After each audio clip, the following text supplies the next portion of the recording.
buat kita semua hamba-hamba Tuhan yang terkasih dari Banjarmasin dan juga Kalimantan Timur sekitarnya. Selamat malam. Selamat Selamat malam. malam. Selamat malam dan izin secara khusus kepada para hamba Tuhan, pendeta-pendeta. Saya lihat juga ada pendeta Vina. Selamat malam Pak Pendeta. Kemarin siang kita juga meeting di forum yang sama ya untuk membicarakan KKRNet. Ketemu lagi kita hari ini.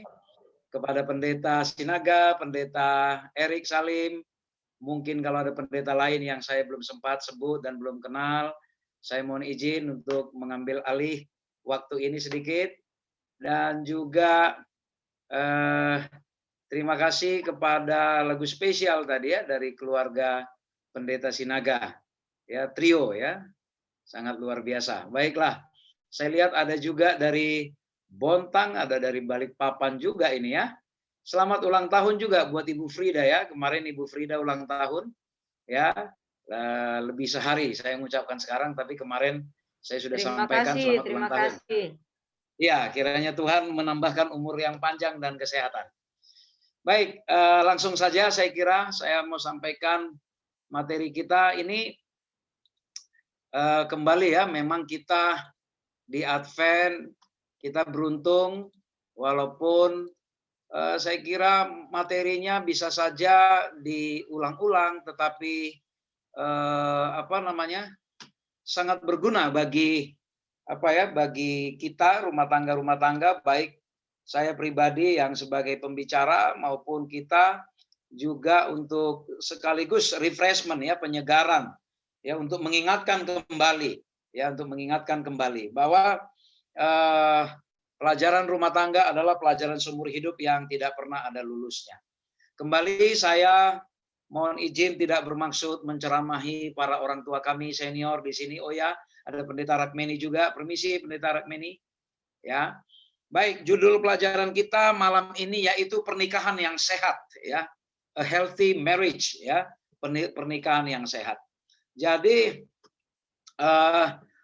kan hari Minggu kemarin ya kalau tidak salah, hari Minggu kemarin kita sudah membahas apa arti pernikahan, dan saya pertegas lagi bahwa pernikahan ialah sesuatu hal yang akan mempengaruhi dan menentukan kehidupan kita baik dalam dunia ini maupun dalam dunia yang akan datang. Dan statement yang saya kira sangat menohok bagi kita ya, yang sangat menohok sekaligus menjadi menjadi renungan lah, yaitu beribu-ribu orang yang telah menikah tapi tidak sejodoh ya. Banyak pasangan secara hukum menikah tetapi secara hati tidak sejodoh. Kemarin ketika hari Minggu ketika kita membahas triangle of love ya, segitiga cinta, secara komitmen kelihatan menikah tetapi secara intimacy, kedekatan sepertinya tidak sejodoh ya. Ini saya kira statement yang sangat luar biasa dari pena inspirasi di dalam buku Rumah Tangga Advent di pasal 6, yaitu beribu-ribu orang yang telah menikah tetapi tidak sejodoh. Coba nanti sehabis ini kita coba tanya pasangan masing-masing, sebenarnya kita jodoh nggak sih gitu ya? Atau nikah, Ibu Pendeta sudah tanya ke Pak Pendeta, jodoh nggak kita Pak katanya. Ya. Lalu Pak Pendeta dengan meyakinkan, oh jodoh dong. Gitu ya. Jodoh dong, jangan sampai nanti Ibu Pendeta menjadi ragu gitu ya.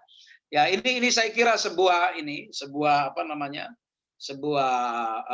pukulan bagi kita ya. Dan cinta yang murni itu selalu melibatkan Allah di dalamnya. Jadi bagi anak-anak muda juga yang hadir ya, sayang sekali banyak anak muda tidak hadir ya. Kita banyakkan orang tua yang seharusnya pelajaran ini juga bagus untuk yang persiapan menikah. Atau jangan-jangan memang tidak ada orang muda kita gereja ya. Ya, sayang sekali, harusnya banyak orang muda yang ikut. Ya, cinta yang murni melibatkan Allah dalam rencananya. Jadi cinta yang murni bukan cinta sesaat, cinta yang impulsif. Ya, impulsif itu yang dorongan sesaat, yang tidak dipikir gitu ya, hanya dorongan emosional ya. Ya, jadi cinta yang murni selalu melibatkan Allah dalam rencananya. Kembali nanti saya akan ambil semua dari karena dari firman Tuhan, baik dari Alkitab maupun dari buku-buku Roh Nubuat. Ya, saya kira saya tidak perlu menambahkan lagi dari teori psikologi yang lain ya. Lalu oleh karena itu kita perlu mengenali apa sih tanda-tanda atau karakteristik atau ciri-ciri sebuah pernikahan yang dikatakan sehat ya. Tentu sebenarnya banyak ya, kalau kita mau buat daftarnya itu bisa sangat banyak sekali, tapi kita akan coba kupas beberapa saja malam ini. Pertama sekali, jangan lupa kita mengingat bahwa dikatakan laki-laki akan meninggalkan ayah dan ibunya dan bersatu dengan istrinya. Jadi ada proses yang cukup menyedihkan di situ, yaitu si anak laki-laki akan meninggalkan. Nah, karena ini konteks orang Yahudi yang menulis, tentu yang dihitung adalah sebagai laki-laki. Ya, laki-laki meninggalkan ayah dan ibunya. Ada proses perpisahan antara anak dengan orang tua, dan dia bersatu dengan istrinya. Ya, bersatu dengan wanita yang dipilih ya, yang menjadi istrinya. Maka ketika dalam proses perpisahan itu harus ada kerelaan dari orang tua untuk melepaskan anaknya ya, dan bersatu. Nah, ketika dikatakan bersatu ya memang benar-benar harus bersatu. Sehingga tidak boleh lagi ada pihak lain di sini yang mencampuri. Ya, tidak boleh. Siapapun di luar pasangan suami istri ini adalah pihak ketiga. Apakah kita orang tuanya, apakah kita saudaranya, kita semua adalah pihak ketiga di dalam rumah tangga itu. Itu yang perlu kita harus kembali kita ingat. Saya kira kita semua dalam hal ini masih ingat persis bahwa kita sepakat kita adalah pihak ketiga di luar pasangan inti suami istri itu sendiri. Lalu mereka menjadi satu daging dan tidak boleh diceraikan, ya, tidak boleh diceraikan. Pilihan ketika mengambil sumpah ya itulah. Jadi ciri-ciri pertama bahwa pernikahan yang sehat adanya proses meninggalkan secara sadar orang anak ya, meninggalkan orang tua dan bersatu secara sadar, mencintai secara sadar dan komit untuk tidak bercerai. Itu tanda pertama yang sangat alkitabiah bahwa pernikahan yang sehat. Kalau pernikahan itu masih ada tendensi mau pisah, ada persoalan sedikit lalu istri meninggalkan rumah, pergi ke rumah orang tuanya atau sebaliknya, itu tanda-tanda bahwa pasangan ini belum menjalankan seperti yang di dalam firman ini. Berarti pasangan ini bukanlah pasangan yang cukup atau yang cukup siap untuk bersatu. Yang kedua, saya kira ini ayat yang biasa. Hai istri-istri, tunduklah kepada suamimu sebagaimana seharusnya di dalam Tuhan. Hai suami, kasihilah istrimu, janganlah berlaku kasar. Ada 2 poin di sini. Ya, prinsip pertama ya, di dalam setiap hubungan, baik dimulai dari pacaran maupun sampai suami istri, secara simpel dikatakan, prinsipnya kalau mau langgeng keluarga suami istri, prinsipnya hanya ini: laki-laki butuh dihargai ya, atau butuh dihormati, wanita butuh disayangi, hanya itu. Dalam pacaran juga seperti itu. Laki-laki butuh dihormati, wanita butuh disayangi. Ya, jadi artinya apapun ceritanya, buatlah pasangan kita, laki-laki itu menjadi orang yang terhormat, ya, orang yang kita hargai. Jadi artinya ya contoh saja, jangan buat di depan umum suami kita suruh-suruh gitu ya, kita perintah-perintah, kita sendiri tenang, istri sendiri tenang-tenang, suami diperintah-perintah. Wah, di depan anggota jemaat terlihat ya, ibu pendeta misalnya perintah-perintah, pendeta, Papa ambil ini apa? Jadi Pak suami sudah siap mau melayani, sudah dengan jasnya, masih lagi harus ambil ini itu, masih angkat nasi, masih macam-macam. Sementara istri dengan sanggulnya yang besar, ya, lalu sepatunya yang tinggi, jalan taktuk begitu ya. Kalau senggol dikit jatuh itu, saking tingginya sepatunya dan saking beratnya di kepala, ya, terlalu berat di sanggul itu. Senggol dikit sanggulnya langsung oleng itu si istri. Nah, hormati ya. Jadi prinsipnya begitu, laki-laki itu harus dihargai. Kalaupun di antara kita ada suami istri yang istrinya gajinya lebih besar, prinsipnya ini: laki-laki butuh dihormati, wanita butuh disayangi. Dan yang kedua, janganlah berlaku kasar terhadap dia. Ada penekanan khusus.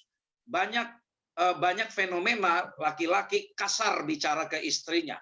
Jaga tutur kata.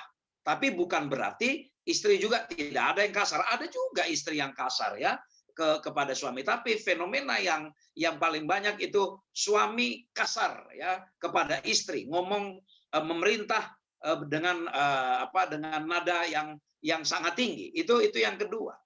Lalu ini jangan salah diartikan, oh istri kan dikatakan harus tunduk kepada suami. Apakah selamanya istri harus tunduk kepada suami? Jelas di dalam buku Pena Inspirasi mengatakan bahwa karena kalau kita baca di dalam 1 Petrus juga di dalam 1 Petrus juga, Kolose juga, di pasal yang ketiga 1 Petrus itu dikatakan, karena itu demikian pula kamu hai istri-istri. Jadi ayat pertama saja dikatakan demikian pula, karena ini sebenarnya sambungan dari pasal berikut yang bagaimana Petrus menggambarkan hubungan Tuhan dengan umatnya itu sebagai pasangan suami istri. Digambarkan bahwa pasangan suami istri itu seperti hubungan Tuhan dengan umatnya. Jadi suami istri harus hormat kepada suami yang pantas dihormati. Ya, jadi kalau saya kutip sedikit di sini, kalau ia seorang yang kasar, ia di sini suami, ya itu lanjutan dari kalimat yang di atas. Tak senonoh, galak, menyombongkan diri, bengis dan sombong, dan penganiaya, janganlah ia berkata bahwa suami itulah kepala istri dan istri harus tunduk kepadanya dalam segala hal. Karena ia bukanlah Tuhan, ia bukanlah suami arti yang benar dari perkataan itu. Kalau kita baca bahwa suami yang pantas dihormati adalah suami yang memang dia melambangkan karakter Kristus. Ya, jadi istri tidak wajib tunduk kalau suaminya, misalnya suami penjudi, suami ini, lalu dia harus turuti judinya dan segala, tidak harus tunduk. Ya, ini jelas dikatakan. Jadi, hai laki-laki jangan menyalahgunakan wewenang ini. Oh, suami harus dihormati, istri harus tunduk. Benar, sebelum ke situ kita harus menjalankan peran sebagai kepala keluarga sama seperti Allah, ya, Allah dengan kita sebagai pengantinnya. Jadi karena kita bukanlah Tuhan dikatakan, maka kita ketika kita tidak menjalankan peran suami dengan baik, jangan menuntut penghormatan yang lebih dari pihak istri. Ini harus jelas kita terima, ya. Jadi jangan semena-mena. Hai para istri juga, ya, jangan ya, artinya begini. Bantulah suami, ya, kalau di dalam 1 Petrus 3 ayat 1, kalau kita menghadapi punya suami yang kurang iman dikatakan, maka dikatakan ia pun akan dimenangkan oleh tanpa perkataan karena melihat kelakuan istrinya yang saleh. Jadi artinya kalau kita melihat suami yang tidak saleh, yang melenceng, maka hai istri, bantulah suamimu supaya suami kita itu kembali ke jalan Tuhan. Dengan cara apa? Jangan banyak menasehati, tapi tunjukkan perilaku yang saleh. Ya, istri-istri yang cerewet akan membuat suami tidak akan lebih baik. Itu ya, tidak akan lebih baik dan tidak akan membuat dia nyaman tinggal di rumah. Itu yang perlu kita pegang. Lalu yang berikut adalah pernikahan yang sehat adalah pernikahan karena cinta, bukan nafsu, ya. Jadi dikatakan di dalam rumah tangga cinta tidaklah bersifat keterlaluan. Apa itu keterlaluan? Ada dalam psikologi namanya posesif. Cinta yang posesif. Apa itu cinta yang posesif? Cinta yang didasari bukan karena kasih yang tulus, tetapi karena kecemasan. Apa yang dimaksud karena kecemasan? Ada istri cemas sekali begitu suaminya pergi meninggalkan rumah sebentar atau pergi ke kerja, dia tidak percaya, sedikit-sedikit telepon. Waktu ditelepon dia dengar ada suara perempuan dekat situ. Siapa itu? Kok ada perempuan? Begini-begini, padahal di kantor. Nah, itu bukan cinta yang murni, tapi itu adalah cinta posesif, cinta neurotik kalau dalam istilah psikologi. Cinta neurotik, cinta yang penuh dengan kecemasan. Cinta yang keterlaluan kalau di sini, ya. Kalau di dalam konteksnya Pena Inspirasi, cinta itu tidak buta. Jadi jangan katakan cinta itu buta, ya, bukan berarti cinta itu tidak buta dalam arti bisa membedakan Honda Supra dengan Honda Accord, bukan. Tapi maksudnya cinta yang dimaksud ketika membangun rumah tangga itu haruslah berdasarkan logika dan emosi yang seimbang. Cinta itu murni dan suci. Ini jelas, ya. Jadi pernikahan yang sehat adalah menikah karena cinta, bukan karena nafsu dan bukan karena kecemasan. Yang berikut adalah pernikahan yang sehat adalah masing-masing menjalankan perannya. Kalau mau membahas tuntas peran laki-laki sebagai ayah, peran laki-laki sebagai suami, baca itu di Rumah Tangga Advent pasal 34. Ayah, suami adalah sebagai apa? Pembuat keputusan, pengikat keluarga, ya. Lalu kalau bagi anak-anak sebagai teman bermain, lalu pengajar keterampilan, ya, skills of life, ya, mengajar keterampilan berbagai hidup, keterampilan hidup, ya. Lalu peran ibu adalah apa? Yang mengajarkan agama. Peran istri juga pendukung suami, ya, dalam menjalankan tugas kepada anak-anak sebagai apa? Sebagai permaisuri, ya. Ingat, istri perannya sebagai permaisuri. Apa itu kalau yang dikatakan sebagai permaisuri? Berlakulah sebagai permaisuri, jaga wibawa suami, ya. Jangan tidak, ya, namanya permaisuri itu menjaga wibawa suami dan menjadi mediator antara suami dengan anak. Itu kalau peran istri, menjadi mediator ketika suami dengan anak tidak klop, ya, karena memang sering antara ayah dengan anak ini sering tidak klop, maka istri atau ibu menjadi mediator antara suami dengan anak-anak. Ya, itu silakan dibaca secara komplit di Rumah Tangga Advent pasal 38. Di situ semua jelas, ya. Ya, peran istri itu seperti apa. Lalu pernikahan yang sehat, ciri-ciri yang kelima adalah dikatakan bahwa baik suami maupun istri harus rela meninggalkan kemauan atau pikirannya. Tidak mungkin ada kebahagiaan sementara keduanya berkeras hati dalam melakukan sebagaimana mereka sukai. Artinya apa? Masing-masing punya hobi. Ya, tentu tidak lagi bisa ideal. Saya maunya setiap hari kalau bisa main badminton, tapi saya harus izin dari istri. Istri izinkan hari Minggu pagi, lalu dalam satu kali di antara weekdays itu mungkin hari Kamis, gitu, ya. Ya, hari Kamis salah satu, ya. Nah, lalu istri juga punya hobi. Tentu dia pun juga harus menyesuaikan masing-masing. Masing-masing punya kesukaan, masing-masing punya kepentingan. Tidak mungkin kebahagiaan, ya, ada kebahagiaan kalau dua-duanya masing-masing ngotot. Masalah karir juga seperti itu. Masalah karir kalau dua-dua bekerja, dua-dua harus ada yang dikorbankan, ya, harus ada yang dikorbankan. Karena kalau mau semuanya mengejar karir, pasti anak yang akan korban, keluarga yang akan korban. Maka akan ada kompromi, akan ada perundingan antara kedua-duanya. Jangan semua mau menjalankan kemauannya tapi berharap keluarganya ini bahagia. Tidak mungkin, ya. Lalu yang berikut adalah yang keenam, baik suami atau istri jangan berusaha menguasai yang lain secara semena-mena. Jangan sampai suami kita itu masuk menjadi pengurus di organisasi yang namanya ISTI, Ikatan Suami Takut Istri. Ya, ada organisasi yang tidak, wujudnya tidak ada, tapi keberadaannya itu ada, gitu, ya. Ikatan Suami Takut Istri. Kenapa? Jangan sampailah, ya, suami jadi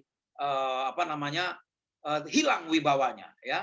Atau sebaliknya juga, jangan juga istri menjadi takut menghadapi suami, ya, menjadi takut, ya, seperti saya katakan di hari pertama yang lalu. Lihat istri-istri yang cenderung secara fisik dia habis badannya, ekspresinya juga enggak bisa lepas, matanya juga kayak penuh beban, gitu, ya. Itu tanda-tanda biasanya dia tertekan dari suami. Ya, baik suami atau istri jangan berusaha menguasai yang lain secara semena-mena, karena kita sudah menjadi satu. Jadi ini bukan masalah siapa mendominasi siapa, ya. Kalau misalnya dalam hal tertentu, istri yang ambil keputusan, no problem. Dalam hal tertentu suami yang ambil keputusan, enggak masalah, ya, enggak masalah juga. Ya, saya misalnya kalau kami di rumah, kalau urusan masalah rumah, renov, apa dan segala macam, saya biarkan itu istri saya, ya, terserah deh yang ambil keputusan. Tapi hal-hal yang lain, ketika saya melihat itu penting, itu menjadi ranah tanggung jawab saya sebagai suami, saya yang akan ambil keputusan. Nah, itu. Jadi bukan berarti ketika ambil keputusan seperti itu maka ada pihak yang mendominasi, bukan, ya. Tapi semua ambil peran masing-masing. Ya, tapi jangan sampai ada salah satu pihak yang ketakutan, ya. Karena apa? Karena pasangannya terlalu dominan, mendominasi, tidak bisa diajak tukar pikiran, tidak bisa dinego sedikit pun, apa maunya harus kita turutin. Jangan sampai seperti itu.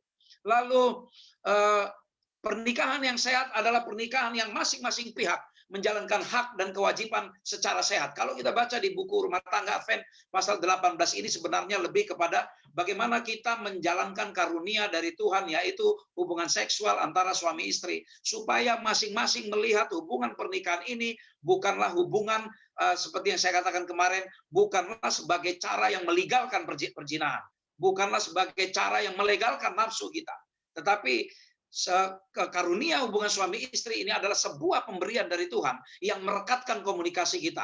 Bukan untuk salah satu pasangan harus memuaskan pasangan yang lain dan harus mengikuti terus apa maunya. Bukanlah cinta suci yang menggerakkan seseorang untuk menjadikan istrinya suatu alat melayani nafsunya, ya, atau sebaliknya. Jadi mari ini dikomunikasikan baik-baik, ya. Tentu di pasangan-pasangan zaman dulu mungkin agak tabu kadang membicarakan ini gitu ya.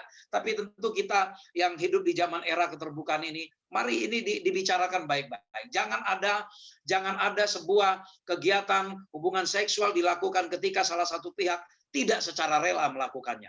Biarlah itu di dalam komunikasi yang baik dan di dalam secara rela. Sehingga masing-masing bisa merasakan bahwa ini adalah karunia Tuhan. Bukan yang satu merasa ini sebuah sebuah kenikmatan, yang satu merasa ini siksaan. Jangan sampai seperti itu. Maka jalankanlah hak dan kewajiban secara sehat, ya. Lalu yang ke-8, pernikahan yang sehat adalah bahwa di dalam urusan mendidik anak tidak boleh ada tuding-tudingan. Oh itu tanggung jawab istri. Oh itu kemana aja kamu selama ini suami. Tidak ada seperti itu. Tetapi kerjasama kedua-duanya. Ketika rumah tangga ya membebankan hanya kepada salah satu pihak dalam urusan mendidik anak, maka pernikahan itu lambat laun akan mengalami sakit dan lama-lama menjadi sakit yang kronis, ya, sakit yang kronis. Dan siapa korbannya ketika hubungan suami istri ini mengalami penyakit kronis? Anak-anak tentu yang akan jadi korban. Yang berikutnya adalah ciri-ciri pernikahan yang sehat adalah urusan dalam mendidik anak, ya, suami istri kompak, ya, tidak boleh ada perbedaan, jangan ada salah satu pihak membela di hadapan anak-anak. Itu harus jelas. Kalaupun ada sesuatu yang harus disampaikan bukti ketidaksetujuan kita terhadap cara pasangan kita kepada anak-anak, lakukan itu secara diam-diam ketika hanya 4 mata. Jangan pernah dilihat oleh anak bahwa ada salah satu pihak yang melindungi anak itu, yang membela anak itu, karena nanti anak itu merasa kebingungan, ini siapa sebenarnya saya mau ikutin.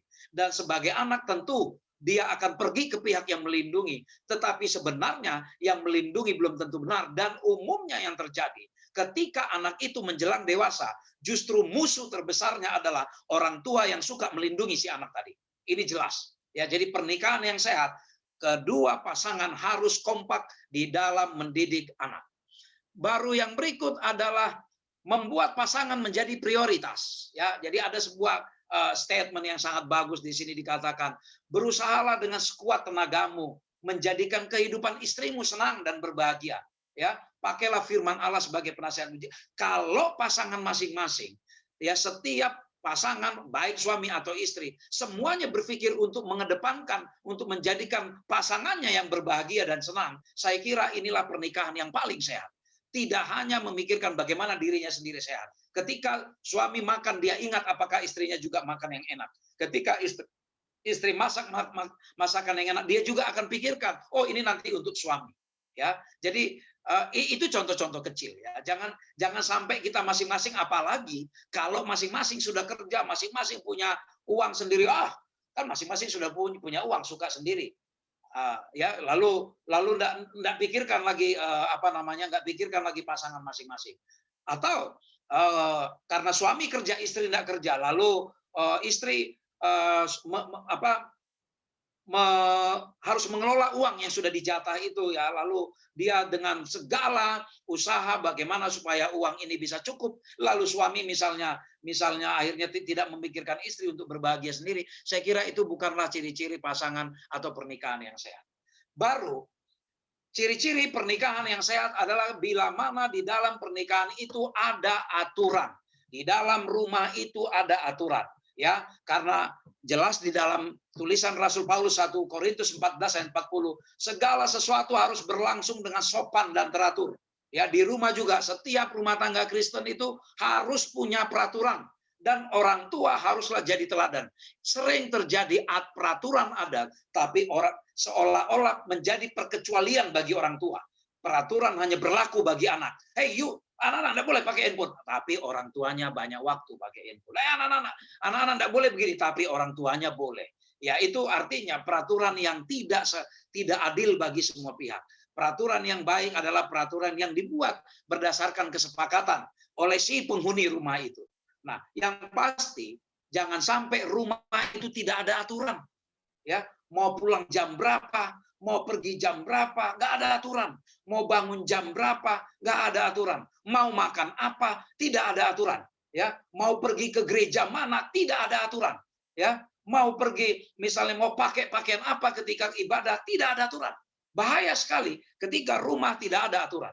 Ya, peraturan di dalam rumah itu justru menjadi melindungi siapapun penghuni di dalam rumah itu. Dan terlebih daripada itu adalah karena Allah juga senang dengan segala sesuatu yang berlangsung dengan sopan dan teratur.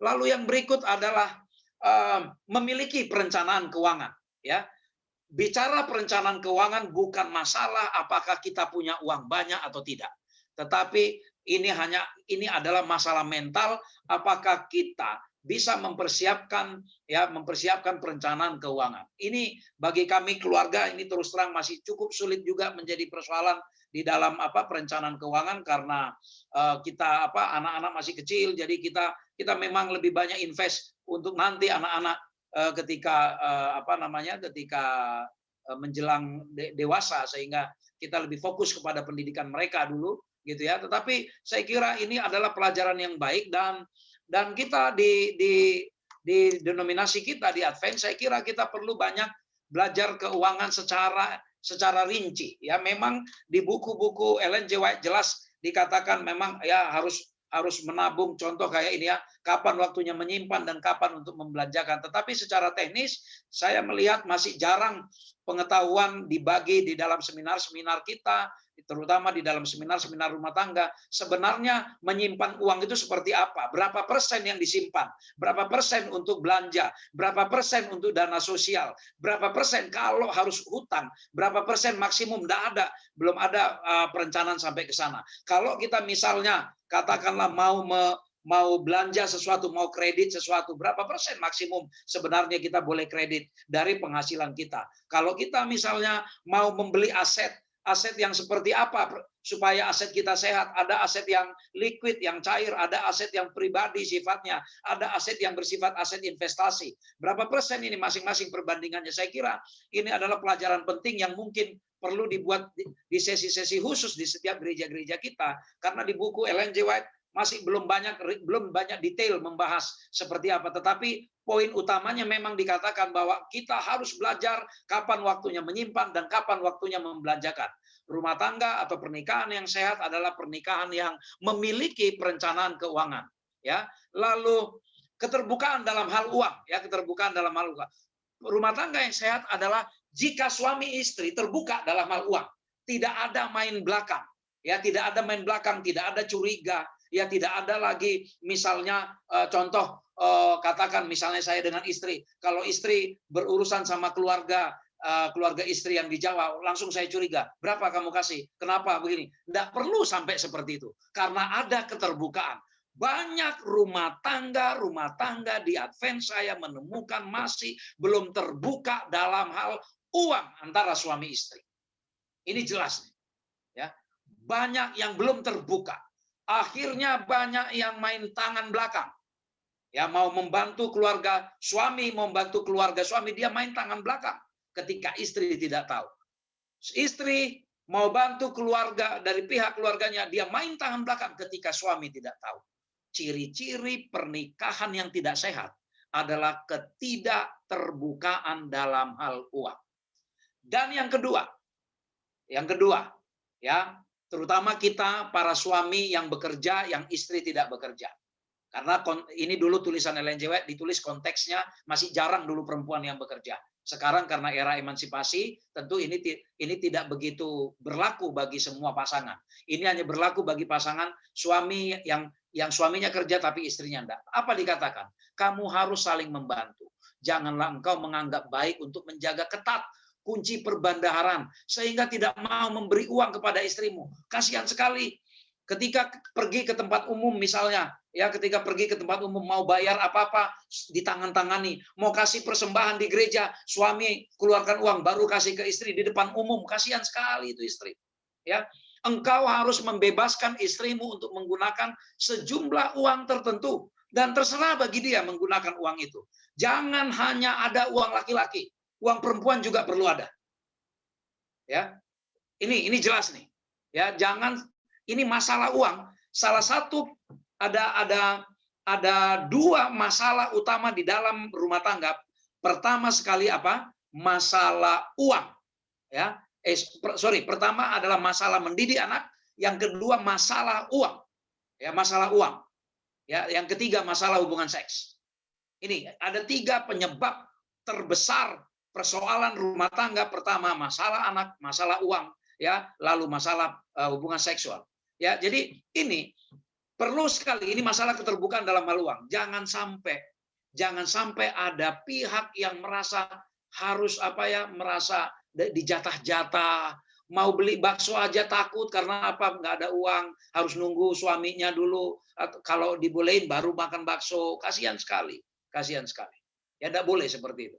Ya, harus ada keterbukaan. Kalau mau bantu pihak keluarga, ya disepakatin saja, dibicarakan saja bahwa siapapun kita boleh membantu dari keluarga manapun. Tapi mari kita sepakati yang pantas yang untuk kita bantu. Karena ketika salah membantu pihak keluarga, jangan sampai misalnya begini. Kadang-kala ada, ini maaf saja, ini kebetulan masih saudaranya Bapak Gabe nih, Bapak saya ya.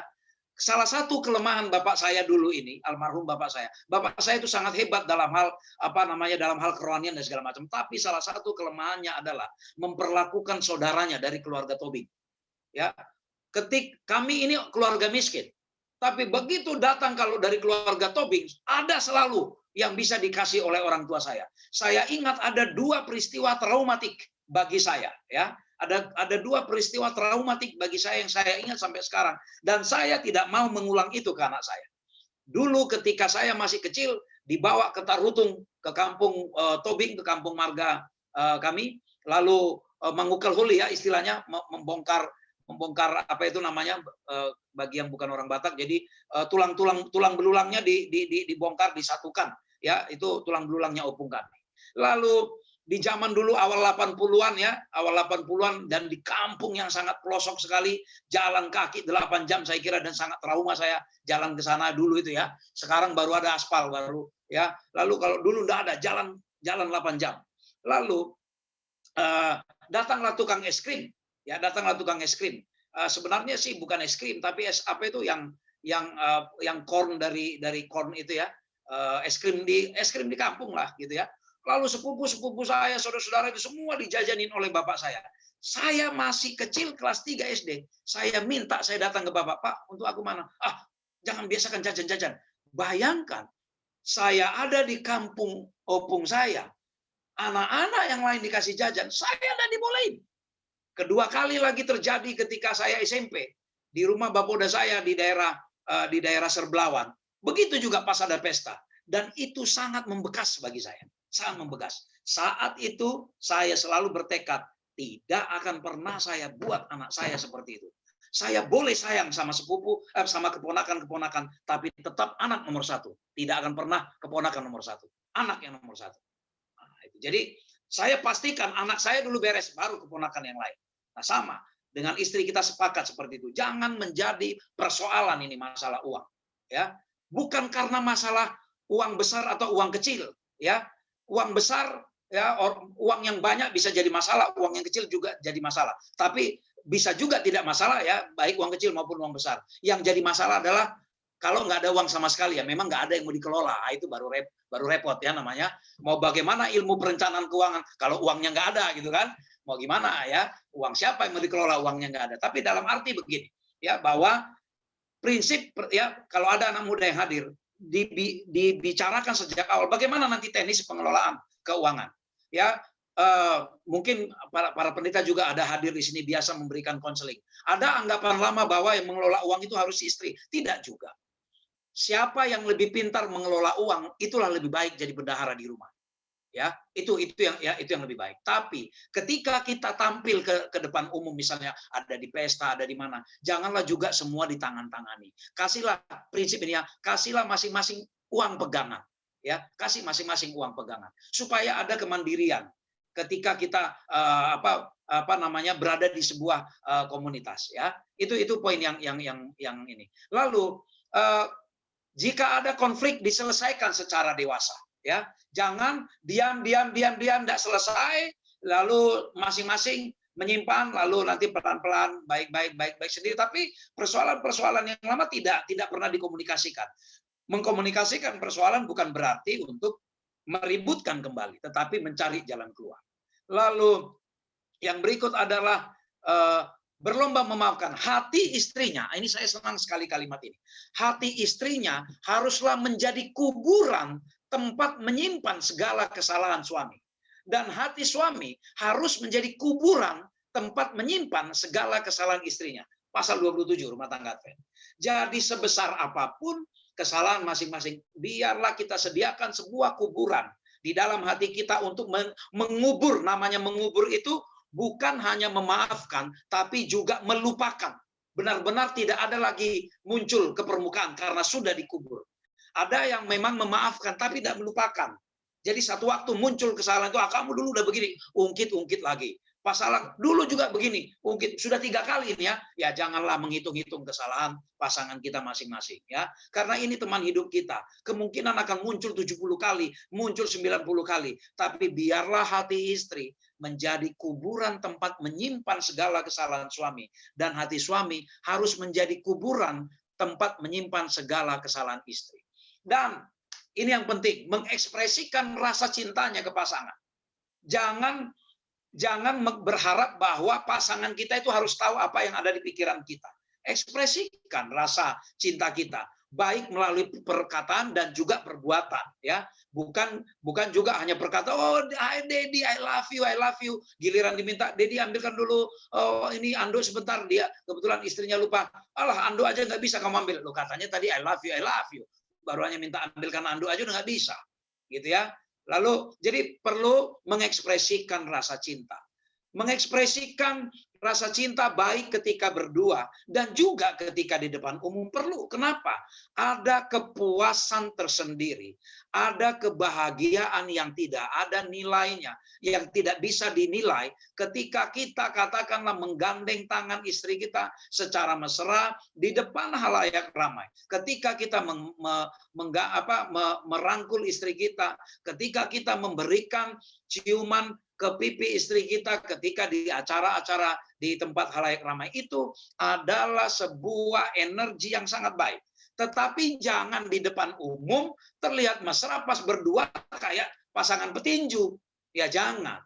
Ya ekspresikan, baik diungkapkan melalui kata-kata maupun melalui perbuatan. Ini sangat penting sekali. Pernikahan yang sehat adalah pernikahan di mana pasangan masing-masing mengerti dan merasakan ungkapan cinta dari pasangannya. Jangan kita anggap, kamu kan sudah, masa kamu nggak tahu, sudah 20 tahun kita suami istri, masa kamu nggak tahu kalau saya cinta sama kamu. Jangan anggap pasangan kita itu, walaupun kita memang sudah bersatu, jangan anggap selalu mereka adalah ahli jiwa yang sudah mengerti semua pikiran kita. Ya, tapi tetap kita nyatakan apa pikiran kita. Kita ungkapkan rasa cinta kita, baik melalui perkataan maupun perbuatan maupun melalui kejutan-kejutan kecil, surprise, ya harus diungkapkan. Dan terakhir, siapa tahu ada diskusi nanti. Rahasia persatuan yang benar di dalam pernikahan, di dalam rumah tangga, di dalam keluarga adalah apa? Inilah kunci dari semua. Persatuan dengan Kristus. Sebesar apapun persoalan di dalam rumah tangga, ketika Kristus yang hadir, maka persoalan itu akan mengecil.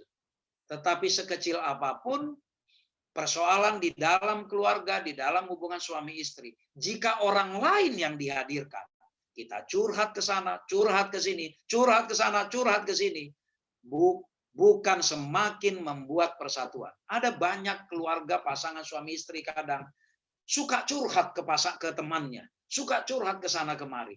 Apalagi curhat ke teman satu gereja, bahaya saudara sekalian. Bayangkan misalnya, ibu pendeta curhat kepada ibu Silitonga, masalah kekurangannya pendeta Sinaga. Lalu ketika pendeta Sinaga khotbah, ibu Silitonga akan bilang apa? Ah, pendeta, dalam hati, kamu aja sama istrimu begini. Hati-hati istri-istri, hati-hati suami istri. Ibu Gabe mungkin maksudnya mau melepaskan beban, lalu curhat ke Ibu Frida.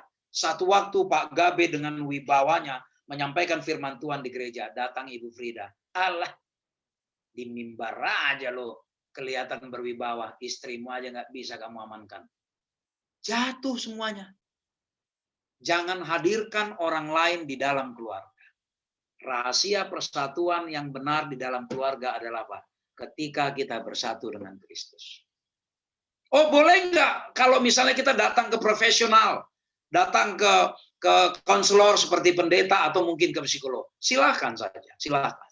Ya, pastikan bahwa mereka adalah pihak-pihak yang memang bisa menjaga kerahasiaan. Ya, tetapi yang sering bahaya adalah ketika kita sembarang curhat yang menurut kita teman, ya, kita tidak tahu, ya kita sering melihat kenyataan di gereja.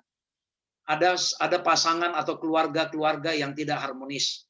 Lalu apa yang sering terjadi yang dilakukan oleh yang lain? Yang lain membicarakan ketidakharmonisan mereka, menggosipin, ya membicarakan itu begini tuh sama suami istri gini. Tapi pas di depan mereka baik-baik. Oh iya Pak Gabe gini. Tapi pas Pak Gabe nggak ada, kita bicarakan. Oh Pak Gabe itu begini. Ngomong ke sana kemari begini. Kita tidak menyelesaikan persoalan keluarga mereka, tapi kita turut menjadi juru kabar atas persoalan yang dialami oleh Pak Gabe. Inilah yang membuat sering akhirnya gereja pecah. Karena apa? Kita senang membicarakan rumors yang ada di keluarga-keluarga yang lain. Tapi kita tidak menjadi solusi bagi mereka. Ya, ada lagi yang kita kadang jadi hakim. Ya, kita jadi hakim. Oh, itu harusnya nggak boleh itu diakon sama istrinya aja itu begini. Tapi kita tidak pernah menegur, tidak pernah menyatakan langsung kesalahan itu ke yang bersangkutan. Tapi kita berharap orang itu berubah, ya nggak mungkin. Ini yang sering terjadi, yang merusak persatuan di gereja. Kenapa? Ya, kan jelas di pelajaran kita di hari bahwa gereja jemaat itu terdiri dari keluarga-keluarga. Jika hubungan keluarga-keluarga di dalam gereja tidak baik, gereja juga akan hancur. Ya, gereja akan hancur. Lalu nanti ada yang ngomongin, wah itu Opung Napi Tupulu itu, oh cucu-cucunya begini. Tapi pas di depan Opung Napi Tupulu, baik-baik, apa kabar Pung cucunya? Begini. Semua manis-manis. Tapi pas tidak ada Opung Napi Tupulu, diomongin cucunya. Dan tidak ada yang pernah menegur cucunya supaya berbuat baik, supaya merubah kelakuannya. Tapi kita berharap orang itu berubah. Ini yang sering menjadi persoalan. Ya, saya bicara dalam konteks jemaat dulu kali ini ya, dalam konteks jemaat. Ya, karena ini bicara masalah persatuan. Nah, Bapak Ibu sekalian, saudara-saudara sekalian, saya kira ini pelajaran sederhana bagi kita. Tidak ada yang baru sebenarnya. Saya hanya menekankan kembali. Pernikahan yang sehat. Kesimpulan dari semuanya adalah ketika kita pasangan suami istri menyadari betul bahwa persoalan sebesar apapun Kristuslah yang dihadirkan di dalam rumah tangga. Sisanya itu semua adalah usaha-usaha yang kita buat. Ya. Tapi ketika Kristus tidak dihadirkan, saya sengaja ini menjadi penutup supaya ini yang paling kita ingat. Kalaupun poin yang lain lupa nanti, tapi ini poin penutup yang paling kita ingat. Ketika Kristus tidak hadir di dalam setiap persoalan keluarga, maka tidak ada kesehatan yang kita dapat di dalam hubungan suami istri, antara orang tua dengan anak, anak sesama anak yang lain. Saya kira itu yang boleh saya sampaikan di dalam pekan doa rumah tangga bagi kita pada malam hari ini. Kita berharap bahwa kita selalu menghadirkan Tuhan sehingga keluarga-keluarga, kalau dalam konteks yang lebih besar, gereja yang terdiri dari keluarga-keluarga ini, semua pihak menghadirkan Kristus ketika terjadi perbedaan di antara kita. Biarlah kita para orang tua di gereja, kita dilihat kompak supaya anak-anak kita tidak bingung. Biarlah kita para pemimpin di gereja, dalam konteks keluarga gereja, kita kompak dalam mendidik, kita kompak dalam membawa anak-anak kita di gereja ini, supaya anak-anak kita tidak bingung sebenarnya mau dibawa kemana kami ini. Ya, biarlah kita orang-orang tua, ya, orang-orang dewasa di gereja sebagai panutan bagi anak-anak.